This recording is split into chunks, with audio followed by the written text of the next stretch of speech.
Assalomu alaykum azizlar.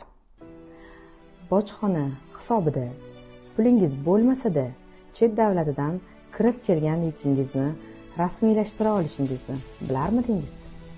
Sizlar bilan men Aziza Alisherova, bojxona rasmiylashtirish bo'yicha mutaxassis. Aynan bojxona temasida siz tushunadigan tilda gaplashamiz. Obuna bo'lishni unutmang. Minnatdorchilik sifatida like bosing.